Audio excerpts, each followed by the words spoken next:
సదా పరిచింతన చేయడానికి, అంటే నిరంతరము పరమాత్మనే మరి తలచుకోవడానికి ఏ ఏ భావాలతో నేను తలుచుకోవచ్చు, అలా ఎలా నేను తలుచుకుంటూ నేను ఎలా తెలుసుకోవాలి అడిగినప్పుడు, అందుకే నీ యొక్క విభూతులని ఈశ్వరీయ శక్తిని, యోగ శక్తిని గురించి తెలపాలి. ఎవరైనా అశేషేణ పూర్తిగా తెలపమన్నారు. అప్పుడు భగవంతుడు చెప్తాను, కథయిష్యామి దివ్యా ఆత్మ విభూతయ, అయితే ప్రాధాన్యత అంటే ముఖ్యమైనవి చెప్తాను, అన్ని చెప్పడానికి వీలు లేదు. ఎందుకు అంటే నా అంతః అస్తి మే విస్తరస్య, నా యొక్క విస్తారానికి అంతు లేదు, అంతా నేనై ఉంటే ఎంతని చెప్పేది, అది అనంతం కదా, అనంతమైన దాన్ని అనంతంగా చెప్పుకుంటూ పోలేరు కదా. అందుకని అంత కొన్ని కొన్ని ముఖ్యమైనవి చెప్తాను. అందుకని అంతా అంటే నువ్వు నీకేమో అన్ని వినాలని ఉంది సంపూర్ణంగా, కానీ చెప్పడానికి వీలు లేదు, కుదరదు. అది అనంతకాలం కూర్చోవాలి అది. తర్వాత అంతసేపు వినడానికి కూడా ఎవరికి ఇది ఉండదు. అందుకని ముఖ్యమైనవి కొన్ని చెప్తే చాలు, దాన్ని పట్టుకొని అర్థం చేసుకోవాలి. ముఖ్యమైనటువంటిది మొట్టమొదటిగా చెప్పింది ఏమిటంటే, ఆయన ఈశ్వరీయ అంటే యోగం అంటాడు. యోగం అంటే ఏంటి? ఇదే కలయికే కదా. ఆయన యోగ శక్తి ఎక్కడుంది, ఎక్కడ ప్రస్ఫుటంగా వ్యక్తమవుతుంది అంటే, అన్ని జీవుళ్ళని కలిపేటువంటి ప్రత్యేకత కదా. ప్రత్యేగాత్మ అంటే ఎవరిలో ఉంది? అందరి జీవుళ్ళల్లో అది ఏకమేగా. ఇప్పుడు చూడండి, ఇదే సూత్రం, సూత్రే మణిగణ ఇవ, అవునా కాదా? కాబట్టి సూత్రంగా అందరినీ కలిపేది ఏమిటంటే ఆత్మే. ఆ సర్వుల్లో ఉన్న ఆత్మనే పరమాత్మ అన్నాడు. సో ఎవరికి వాళ్ళకి దగ్గరగా ఉంటాడు, సర్వుల్లోనూ ఉంటాడు, సర్వత్రా కూడా. అందుకే అహం ఆది మధ్యంచ అంతం, నేను ప్రారంభంలో, మధ్యలో, అంతములో సర్వప్రాణులకి ఆది మధ్యాంతములలో ఉన్నా. అంటే ఇంక లేనిది అక్కడ. ఈ ఆది మధ్యాంతములు అనంటే దేశరీత్యా కాలరీత్యా. దేశరీత్యా అంటే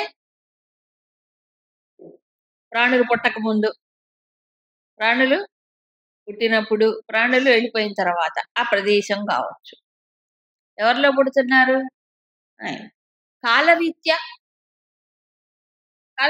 కూడా అంటే ఏంటి? మనం ఓ టైంలో పుడతాం, కానీ పరమాత్మ ఎప్పుడూ ఉన్నాడు.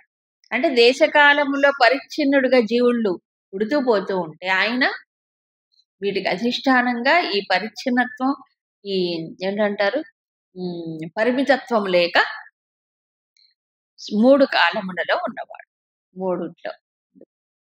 సరే, అంటే ఒక రకంగా ప్రభవ ప్రళయ స్థానం అన్నారే, అది ఆయనలో పుడుతున్నారు, ఆయనలోనే కలిసిపోతున్నారు, ఆయనలోనే నిలుస్తున్నారు.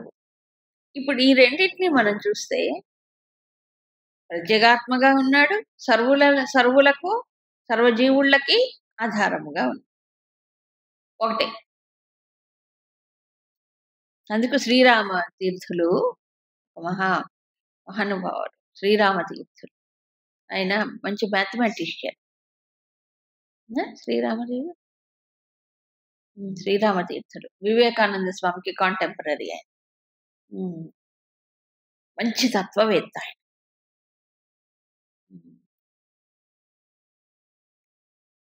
ఆయన ఒక డెఫినేషన్ చెప్తారు, అంటే మోడర్న్ లాంగ్వేజ్లో, ఎవరు భగవంతుడిని ఎలా మనం చెప్పుకోవచ్చు అంటే, మ్యాథమెటిక్స్ వాళ్ళకి బాగా అర్థం. He is a centre, he is a circle, whose center is everywhere, circumference is nowhere.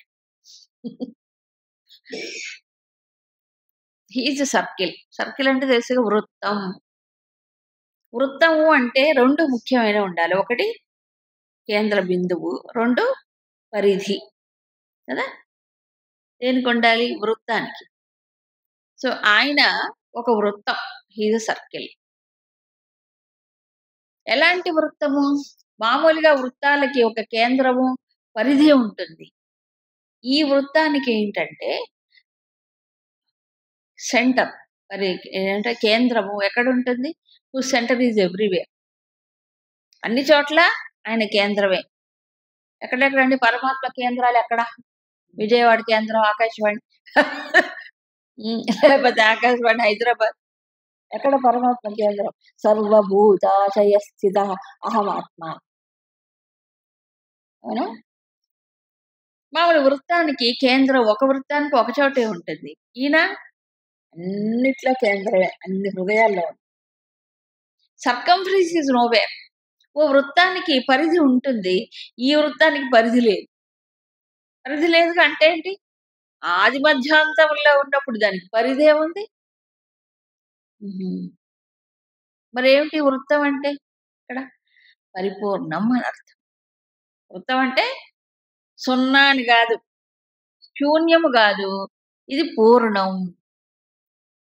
శూన్యము కాదు, పూర్ణం.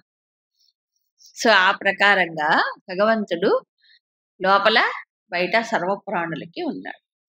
అహం ఆదిత్యానాం విష్ణు జ్యోతిషాం రవి. ఇది కూడా చెప్పుకున్నాం. మరి వెలుగునిచ్చేటువంటి వాళ్ళు, వెలుగునిచ్చేది ముఖ్యంగా సూర్యుడు. ఈ సూర్యుడు ద్వాదశ రూపాల్లో ఉంటాడు. అందులో విష్ణువు అనేది ఒక రూపం, విశిష్టమైనటువంటి రూపం అని చెప్పుకోవచ్చు. అతిథి పుత్రుల్లో విష్ణువు అని కూడా చెప్పుకోవచ్చు. అలాగే వెలుగునిచ్చేటువంటి జ్యోతులలో రవి ఎక్కువ కిరణములతో మొత్తం అంతటిని జగత్తుని వెలిగించేవాడు. అంతకు మించినటువంటి వెలుగు ఎవరికీ లేదు. స్వయం ప్రకాశకం సూర్యుడి యొక్క వెలుగు. తనకు తానే ప్రకాశిస్తాడు, వేరొకటి కాదు. అందుకని ఆయన గొప్ప. తర్వాత మరీచి మరుతామస్మి. ఇది కూడా చెప్పుకున్నాం. మరుత్తులలో ఎవరు? మరీచి అనేవాడు గొప్పవాడు, ముఖ్యుడు. నక్షత్రాణం అహం శశి. నక్షత్రాలలో శశి. ఎందుకని? చంద్రుడికి ఎక్కువ వెలుగు ఉంటుంది, వెన్నెల ఉంటుంది. నక్షత్రాల కంటే ఏంటంటారు, ఆకాశంలో బాగా స్పష్టంగా ప్రస్ఫుటంగా కనిపిస్తాడు. అంతేకాదు చంద్ర కిరణములు పుష్టినిస్తాయి. వేటికి? వృక్షజాతికి. అవునా కాదు? సోమో భూత్వా రసాత్మక, రసస్వరూపుడు. సూర్యకిరణాల్లో ఎంత శక్తి ఉందో ఈ లోకానికి ఇచ్చేటువంటి శక్తి, చంద్రకిరణాల్లో కూడా శక్తి ఉంది. లేవా? రసస్వరూపుడు కదా. శాప్. శాప్ అంటే రసం. వేటిల్లో మొత్తం వృక్షజాతికి ఆ పళ్ళల్లో, కూరల్లో, ఇంకా వాటిల్లో ఆ రసం వచ్చిందంటే ఆ చంద్రుడి కిరణాల వల్లనే వస్తుంది. అంతా సూర్యుడే ఉంటే బొగ్గుమంటుంది. చంద్రుడు ఉండబట్టి పుష్టి వస్తుంది. అవునా? అందుకని శశి, చంద్రుడు కూడా ఒక భగవంతుడి విభూతి.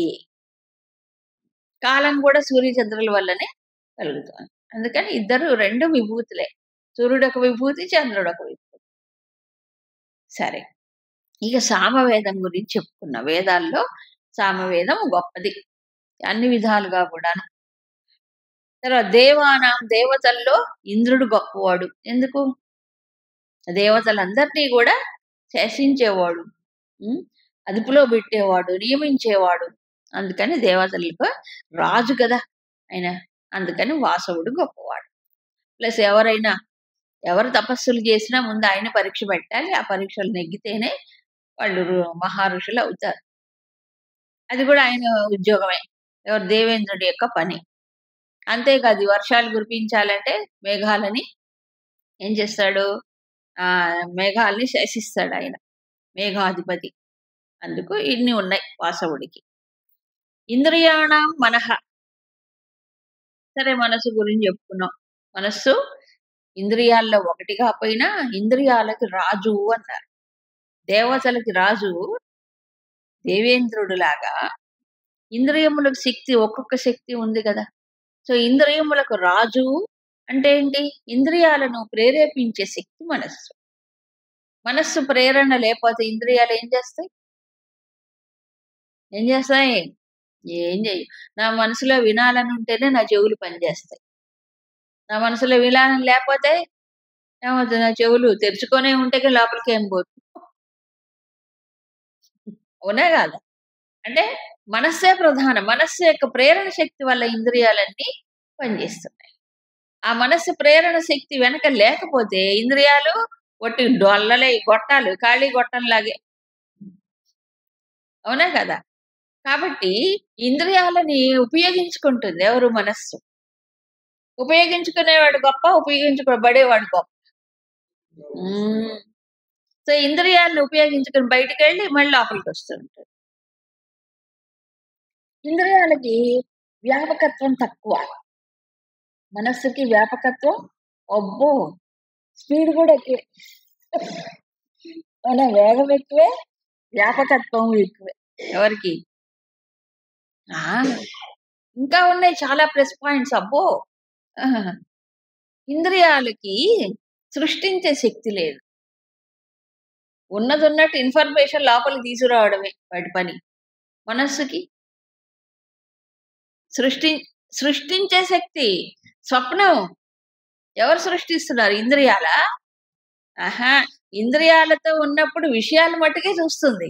కానీ ఇంద్రియాల ప్రమేయం లేనప్పుడు ఏం చేస్తుంది మనస్సు? వామ్మో! ప్రపంచాన్నే సృష్టించుకుంటుందే. సామాన్యం ఏంటండి? నిజంగా విభూతే. కదా! ఇప్పుడు ఈ ప్రపంచాన్ని ఎలా చూస్తున్నామో, ఆ లోకానికెళ్తే ఏం చూస్తున్నాం? ఇంకో ప్రపంచాన్ని చూడట్లే. ఎవరు సృష్టించారు? ఇంద్రియాలా? శరీరమా? బుద్ధా? అహా! బుద్ధుంటే మనసే సృష్టించింది. మరి దానికి శక్తి లేదంటారా? అబ్బా! ఉంది. మనస్సు శక్తి చాలా గొప్పది. అందుకే అందరూ దాసోహం, దాసోహం అంటారు.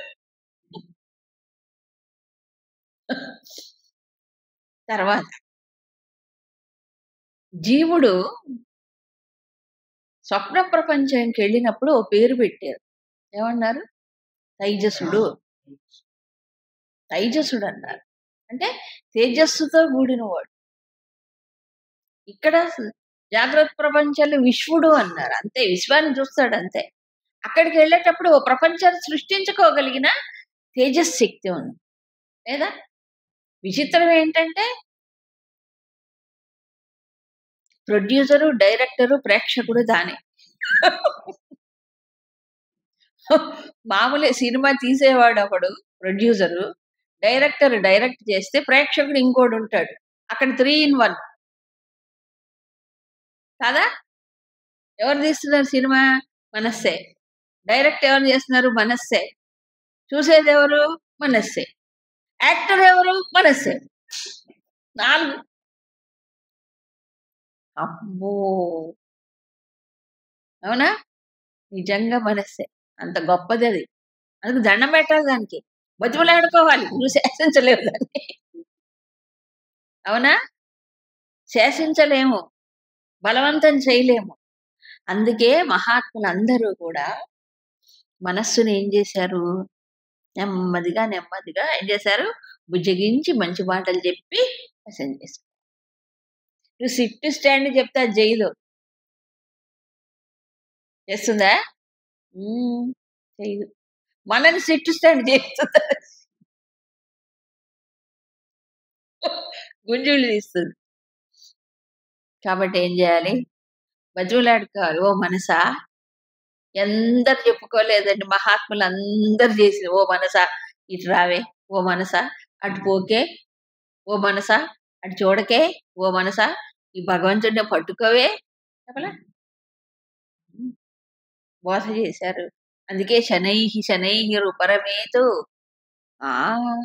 అంత శక్తివంతమైనది కాబట్టి, అంత శక్తివంతమైన దాన్ని మానవుడు విల్ పవర్‌తో చేయలేడు. విల్ పవర్ ఎందుకు పనికిరాదు. ఇది 6వ అధ్యాయంలో డిస్కషన్ వచ్చింది. రాలే? ఆ! వచ్చింది. అభ్యాసము వైరాగ్యము చేత గృహ్యతే పట్టుకోవచ్చు అన్నాడు. ఇంత శక్తి ఉన్నది. ఇంకా కొంచెం లోపలికెళ్తే భావనోపనిషత్తులో ఒక ఒక బ్రాహ్మణం ఉంది. బ్రాహ్మణములు అంటారు. తేజః కల్పకోద్యానం సంకల్పః కల్పతరవః. ఒక బ్రాహ్మణంలో చెప్పారు. ఏమిటి? సంకల్పః కల్పతరవః. సంకల్పములే కల్పవృక్షములు.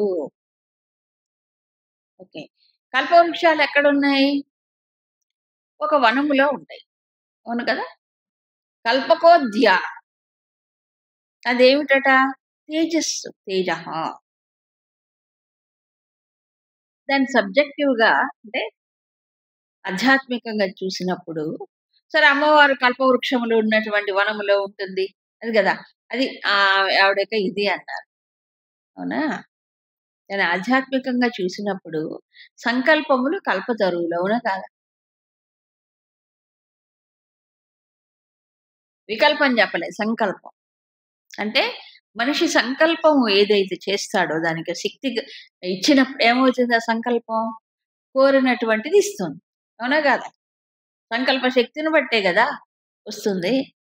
ఆ!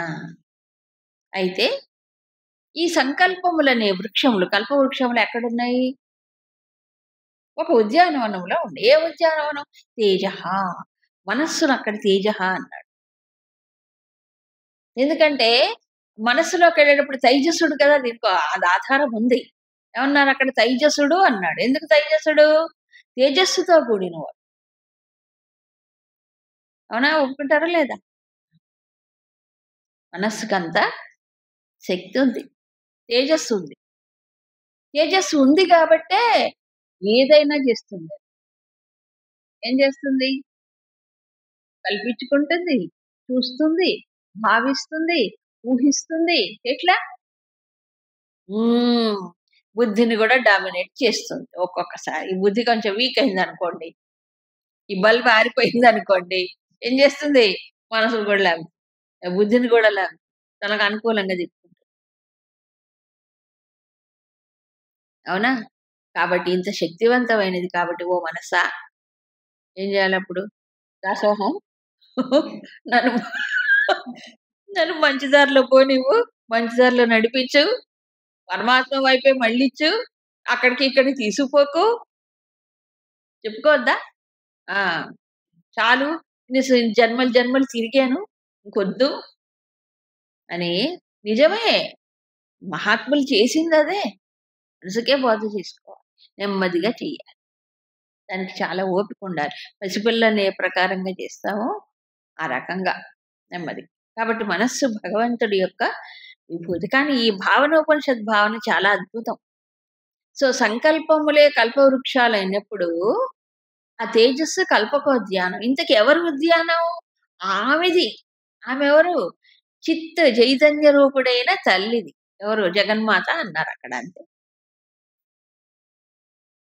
ఏవండి మీరు వేదాంతంలో ఈ ఇంద్రియములు, మనస్సు, బుద్ధి ఇదంతా గూడా ఏమన్నారు? పంచ తన్మాత్రల యొక్క ఏమన్నారు? సాత్వికాంశతో వచ్చింది. ఇదంతా జడమని జెప్పారు గదా! చెప్పలా? చెప్తున్నావా? తత్వబోధలో, ఆత్మబోధలో అంతా గూడా చెప్పుకున్నాం. బుద్ధేః బోధో నాస్తి. ఆ!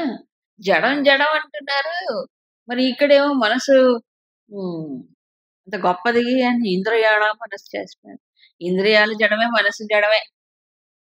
No doubt.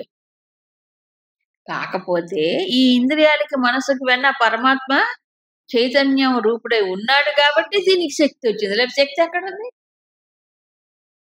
ఇప్పుడు మనసులో ఎవరున్నారు? మనసుకి ఆ శక్తి ఎలా వచ్చింది? చైతన్యం వల్ల. పరమాత్మ వల్లే వచ్చింది. ఇప్పుడు ఎవరి శక్తి? ఎవరి శక్తి? పరమాత్మే. సో, ఎక్కడున్నాడిప్పుడు? ఇంద్రియములు మనస్సు వెనక, మనసులో ఏంటి వెలుగు చైతన్య రూపుడై ఉన్నాడు. సో, ఎక్కడున్నాడు ఇప్పుడు భగవంతుడు? మనస్సు ముందుకెళ్తుంది. కానీ మనస్సు వెనకే ఉన్నాడు. కాబట్టే మనసుకి శక్తి. లేపోతే లేదు. జడం అది. హ్మ్. అందుకే మనసు నన్ను లాగుతుంది, మనసు నన్ను లాగని మనసు ఏమి లాగనే లాగదు. పరమాత్మ వెలుగు రూపంలో ఉంటేనే అప్పుడు మనసుకి శక్తి పుంజుకొని అది తిరుగుతోంది. లేకపోతే లేదు కదా!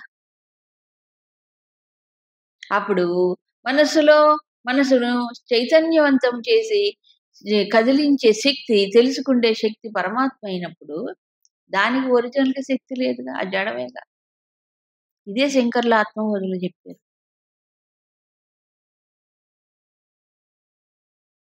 కాబట్టి మానవుడు ప్రయాసపడి, ఆయాసపడి మనసును వశం చేసుకోవాలి. మనసు వశం కరెక్టే కదా!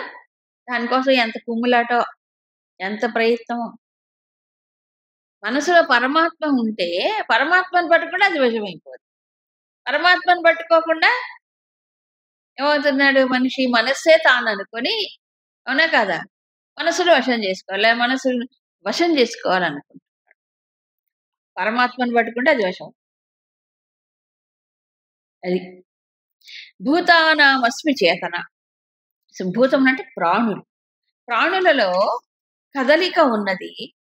అయితే జడంలో కూడా కదలిక ఉంది. కదా! భూమి కదలట్లా? కదులుతున్నాడా? సూర్యుడు, చంద్రుడు, అన్నీ మొత్తం సృష్టిలో జడమే అవన్నీను కదులుతున్నాయి. కానీ ప్రాణుల్లో ఏముంది? కదలికతో పాటు ఎరుక. అంటే కాన్షియస్ తెలుసుకుండే శక్తి ఉంది. అది చేతనత్వం అన్నారు. అందరి జీవుళ్ళల్లో ఉంది. తర్వాత చూడండి. రుద్రాణం శంకరశ్చాస్మి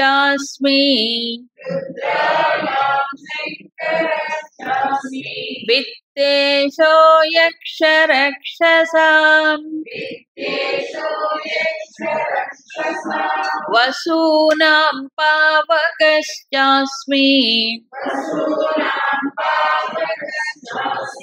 మేరుః శిఖరిణామహం. మరికొన్ని విభూతులు. ఇవన్నీ కూడా మనం పురాణాల్లో ఇవి కనిపిస్తాయి. రుద్రాణం శంకరః అహం అస్మి. ఏకాదశ రుద్రులున్నారు. ఆ ఏకాదశ రుద్రుల్లో నేను శంకరుడిని అన్నారు. ఏకాదశ రుద్రుల్లో శంకరుడు అనే పేరు లేదు. నిజానికి లేదు. ఇప్పుడు ఎవరెవరు హరి ఏకాదశ రుద్రుల్లో ఒక పేరు హరి, బహురూపుడు, త్రయంబకుడు, అపరాజితుడు, వృషాకపి, శంభుకు, కపర్ది, రైవతుడు, మృగవ్యాధుడు, శర్వుడు, తర్వాత కపాలి. ఇది 11 పేర్లు ఏకాదశ రుద్రుల పేర్లు. దీంట్లో శంకరుడి పేరు లేదు. కాకపోతే శంభు అనే పేరు. ఆ శంభువే శంకరుడట. శంభువే శంకరుడు. ఈ శంకరుడు గాని శంభు గాని ఈ రెండిట్లో శం అనేది కామన్. శం, శంభు, శంకర. శం అంటే ఏంటి? శుభం. శం నో మిత్ర శం వరుణ శం నో భవత్వర్యమ అంటే శం శం శం మాకు శుభము కలుగ్గాక, మంగళము కలుగ్గాక, వాడు మంగళం ప్రసాదించుడుగాక. అందుకే శం కరోతి ఇది శంకర. శుభమును కూర్చువాడు శంకరుడు. మన తెలుగులో వాళ్ళ సామెతలు ఉంటాయండి. శంకరుని వంటి దైవము లేదు, వంకాయ వంటి కూర లేదంటాడు. వినలేదా? అవును. మరి ఆ శంకరుడికి వంకాయకి ఏమిటి సంబంధం? ఏం లేదు, కావచ్చింది అంతే. శంకరుడు వంకాయ అంటే వీళ్ళకి తెలుగు వాళ్ళకి వంకాయ కూర ఇష్టం. అది మెయిన్. అంతకంటే అందులో గుత్తి వంకాయ ఇంకా ఇష్టం. వీళ్ళకి ఇష్టం కాబట్టి ఏదో పోలికి చెప్పాడు. నిజానికి ఆయుర్వేద వాళ్ళు వంకాయ కూర వద్దంటారు. అవును. దాంట్లో ఫుడ్ వాల్యూస్ ఏమి ఉండవంట. శుభంలే. కాబట్టి శంకరుడు అంటే ఏంటి? శుభాన్ని కూర్చేవాడు. శంభు అన్న అదే. ఈ శంభో శంభో అని పిలుస్తారు. శాంభవి అంటారు. శంకరుడు, శాంకరి. అవునా? శుభాన్ని చేకూర్చాడు. ఏమిటి? ఈ రుద్రులందరూ కూడా ఏకాదశ రుద్రులు అన్నారు కదా, ద్వాదశాదిత్యులాగా రుద్రుడు ఏం చేస్తాడండి? డిస్ట్రక్షన్, లయకారకుడు రుద్రుడు. లయకారకుడు. స్థితికారకుడు విష్ణువు, సృష్టి కారకుడు బ్రహ్మ. ఈ ముగ్గురులో ఎవరు ముఖ్యం? అందరూ ముఖ్యమే. అవునా? ఈ జగత్ చక్రం కదలాలంటే ఎవరుండాలి? సృష్టి, స్థితి, మూడోది కూడా ముఖ్యం లయము. లయము చేసేవాడు రుద్రుడు. ఈ లయము రకరకాల స్థాయిల్లో ఉంటుంది. వ్యక్తిగతంగా, సమిష్టిగా ఉంటుంది కదా. ఈ రుద్ర శక్తి, రుద్రాణి, రుద్రశక్తి కూడా అవసరమే లయము. కానీ ప్రతిరోజు మనము లయం అవ్వట్లేదా? అవుతున్నావా లేదా? మన ప్రపంచం ఏమైపోయింది? అయిపోయింది లయం. ఇది రుద్రుడే. అది కాదనుకోండి, అప్పుడేమైపోతాం? అవునా కదా? అప్పుడేమైపోతాం? రోజు అయిపోతుంది కాబట్టి కాసేపు విశ్రాంతి దొరుకుతుంది. లేకపోతే లేనే లేదు. మీరు ఇంకా గమనిస్తే రుద్రుడు విద్యకు అధిదేవత. విద్యకు అధిదేవత. విద్యల ఈ చెప్తానికి చాలా వస్తాయి. రుద్ర మీకు 3 గ్రంథులు మానవుని బాధ పెడుతుంటాయి. సంసార చక్రంలో ఇరికిస్తాయి. ఏం గ్రంథులు? అవిద్యా కామ కర్మములు. 3 అవిద్యా గ్రంథులు అంటారు. చిక్కుముళ్ళు, పీటముళ్ళు. ఇది వేదాంత పరంగా అవిద్యా కామ కర్మములు అడ్డుకుంటాయి సాధకుణ్ణి. అదే మీరు శాక్తేయంలో చూస్తే బ్రహ్మగ్రంథి, విష్ణు గ్రంథి, రుద్ర గ్రంథి అంటాడు. పేర్లు వేరు అంతే. ఒక్కొక్క గ్రంథి ఓ రకంగా అనిపిస్తుంది. ముఖ్యంగా ఆజ్ఞాచక్ర స్థానంలో రుద్రగ్రంథి అంటాడు. చెప్పలే? ఆజ్ఞాచక్రాంతరాళస్థ రుద్రగ్రంథి విభేదిని. అక్కడ భేదిస్తుంది, దాన్ని తొలగిస్తుంది. ఎవరున్నారు అక్కడ? ఎవరిని ఉపాసించాలి అక్కడ? రుద్రుడు. శివుడు పరబ్రహ్మం అక్కడ. రుద్రుడు ఏం చేస్తున్నాడు? అజ్ఞానమును తొలగిస్తాడు అక్కడ. అవునా? నిజమే. ఇది లయం కాకపోతే ఏమవుతుంది చెప్పండి? మానవుడికి అజ్ఞానం అనేది పోవాలా? అక్కర్లేదు, పోవాలి. మనసే కదా అజ్ఞానాలను సృష్టించింది. కాబట్టి అందుకేనేమో నాకు అనిపిస్తుంది, శంభు అభిషేకం, శివాభిషేకం అనరు, ఏమంటారు? రుద్రాభిషేకమే. అవునా? ప్రత్యేకంగా ఎంతమందో రుద్రాభిషేకం. శివరాత్రి వచ్చిందంటే శివాభిషేకం అనరు పొరపాటున కూడా, రుద్రాభిషేకమే అంటారు. ఆ రుద్రుణ్ణే ఏం చేయాలి? ఇప్పుడు ఆ శక్తిని ఏం చేయాలి? శాంతింప చేసుకోవాలి. ఆ శక్తి కాస్త అటు ఇటు అయిందనుకోండి, లయం చేసే శక్తి, ప్రపంచానికి ఏమవుతుంది?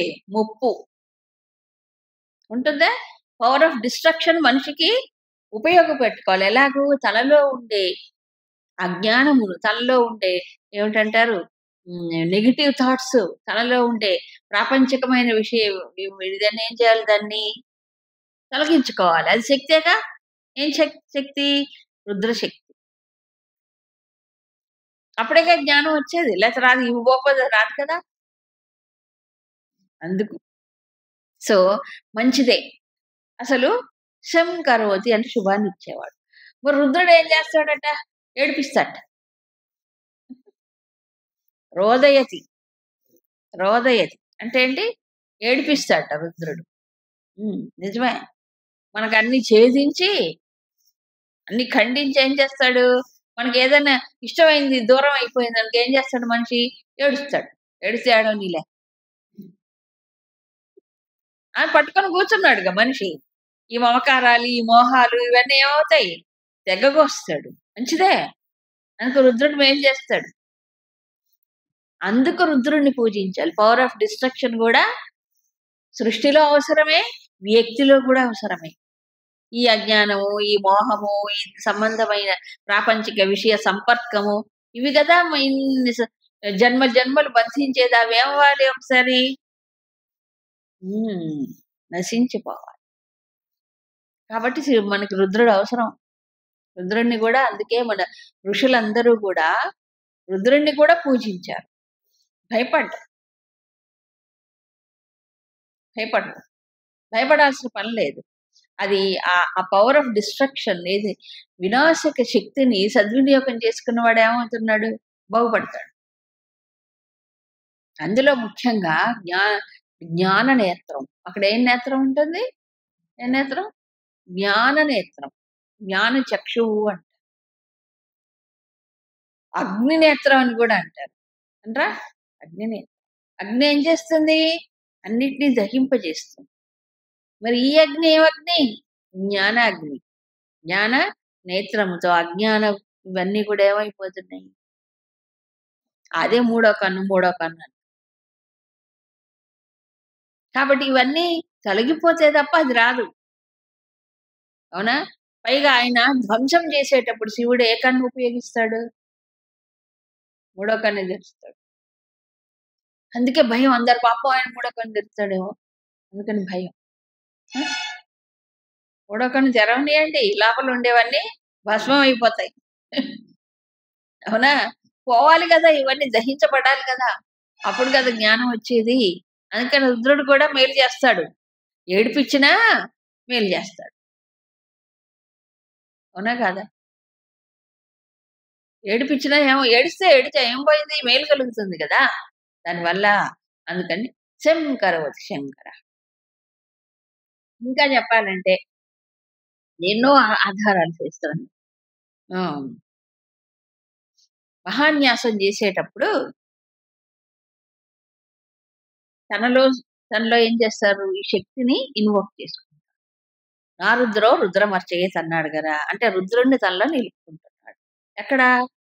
అన్ని భాగములలో. అందుకని దశ అంగములలో రౌద్రీకరణం. రౌద్రీకరణం అంటే రుద్ర శక్తిని నిలుపుకోవడం. షోడశ అంగములలో రుద్రుణ్ణి నిలుపుకోవడం. దశాంగ రౌద్రీకరణం, షోడశాంగ రౌద్రీకరణం. రౌద్రీకరణం అంటే అది ఏదో భయంకరం కాదు. ఆ శక్తిని తనలో నిలుపుకుంటున్నాడు.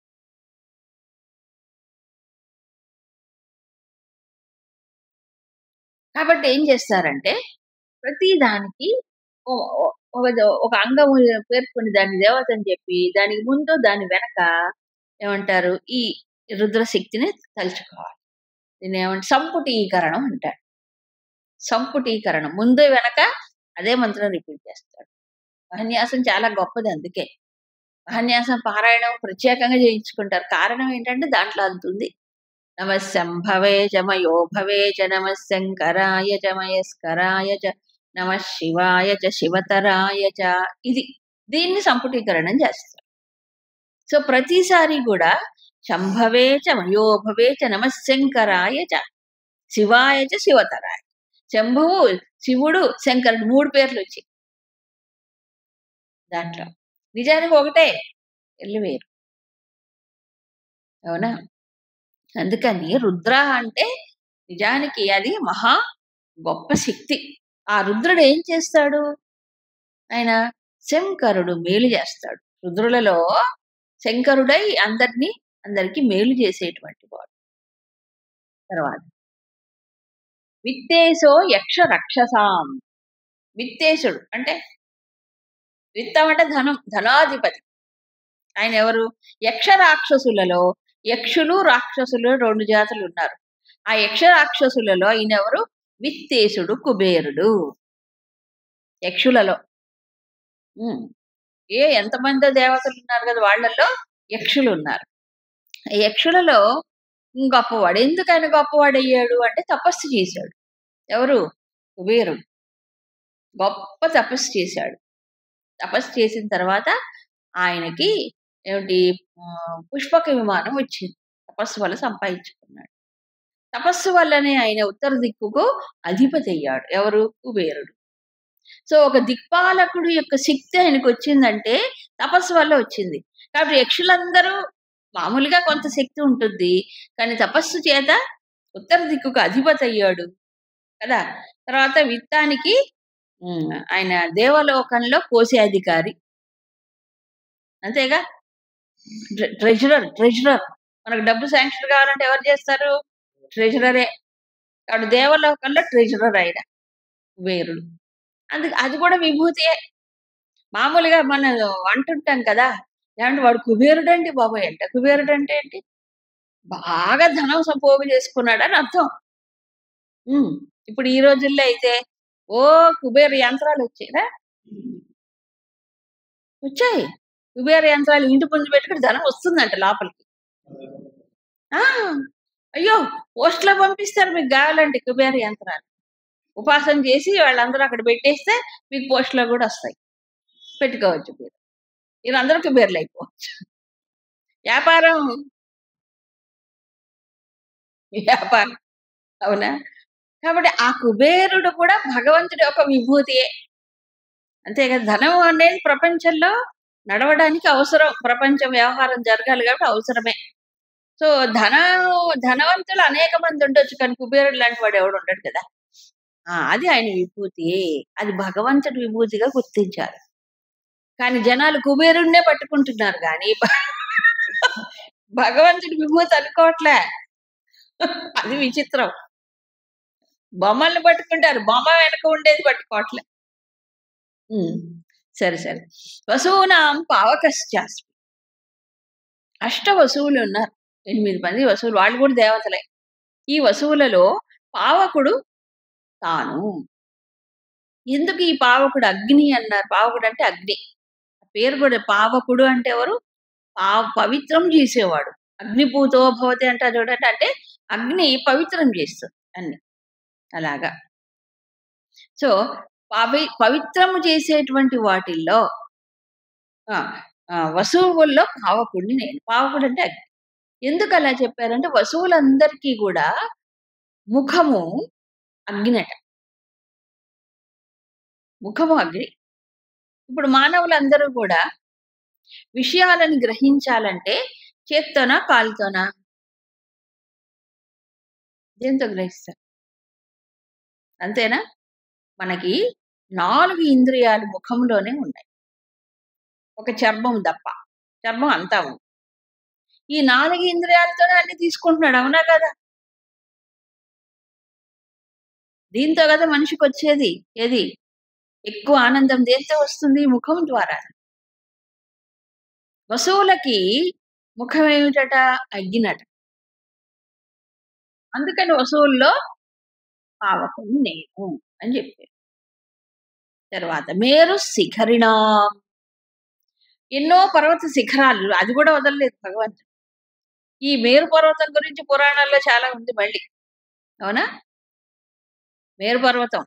మామూలు పర్వతాల్లో మేరు పర్వతం అంటే ఎవరుంటారు దానిపైన? దేవతలుంటారు. ఆ!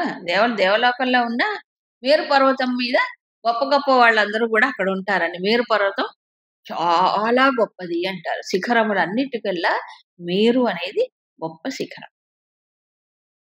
కాబట్టి మహాత్ములందరూ గూడా అక్కడ తపస్సులు జేస్తారని, అక్కడ నివసిస్తారని అని చెప్తారు. మేరువుని దాటలేడట. ఎవరు? సూర్యుడు గూడా మేరువుని దాటలేడు. పురాణ కథల్లో చెప్తాడు. కాబట్టి సూర్యుడు గూడా ఏమవుతాడట? మేరువుని దాటకుండా ఏం చేసి అక్కడి దాకెళ్ళి మళ్ళీ అటునుంచి ఇటొస్తాడు అని చెప్తారు. తర్వాత అమ్మవారు కూడా మేరు పర్వత శిఖరం పైన ఆ దేవి సంచారం చేస్తుంది అని అంటారు. అలమేరు నిలయాన్ని అలరించే బాల మేరు. సో, మేరు చాలా గొప్పది. ప్లస్ మేరు మామూలుగా రాళ్ళు, గీళ్ళతో బంగారంతో కూడిందంటారు. స్వర్ణమయం అంటారు మేరు. ఏమిటి మేరు? మన జపమాల చేసే జపమాలలో కూడా పూసలు ఎన్నున్నా ఒకటి మాత్రం ఏంటారు? మేరు పూస అంటారు. ఎందుకు మేరు పెట్టుకున్నాడు? ఆ మేరు పూస ఎందుకు? ఎందుకట? జపం చేసేటప్పుడు ఇలా జపం చేసుకుంటూ వచ్చి ఇక్కడి దాకా వచ్చి ఏం చేయాలి? ఆ పూసను దాటకుండా మళ్ళీ ఇటు తిరిగి ఇటు రావాలి. ఆ మేరు పూస ముఖ్యం. మేరు అంటే మేరు అంటే అన్నిటికంటే హైయెస్ట్ ఒక రకంగా చెప్పాలంటే. అవునా కదా? ఉత్తమోత్తమైనది. ఎత్తైనది. ఎత్తు అంటే ఏంటక్కడ? గొప్పది అని అర్థం. వాడు టాప్ మోస్ట్ అండి. టాప్ మోస్ట్ అంటే అందరి నెత్తి మీద కూర్చున్నాడనే. వాడు టాపర్ అండి. టాపర్ అంటే ఏంటి? అందరికంటే గొప్పగా ఏదో ఒకటి సాధించాడు వాడు. అవునా కాదా? వీళ్ళందరికీ 70లు, 60లు వేసి వాడికి 90 మార్కులొచ్చాయి. అప్పుడు వాడు టాపర్. అలాగే అన్నిటికంటే ఎత్తైనదంటే అన్నిటికంటే సర్వ శ్రేష్టమైనది. అంతే గదా! ఏమిటి సర్వశ్రేష్టం? ఎక్కడ పరమాత్మ ఉంటే అదే శ్రేష్టం. అవునా? అందుకు ఈ జపం చేసేటప్పుడు గూడా దీన్ని దాటలేవు, నువ్వు దాటకూడదంటే దాటలేవు. కాబట్టి ఏం చేయాలి మళ్ళీ? ఆ చుట్టూ తిరిగిరా. ఆ! అవునా? చైతన్యం ఏదైతే ఉందో, ఈ అన్ని కదలికల మూలం అదే గదా! దాన్నెవడైనా దాటిపోగలడా? లీనం అవ్వాల్సినోడు దాటిపోలేడు. అది. మేరుహు శిఖరినామ. ఇక మరికొన్ని విభూతులు.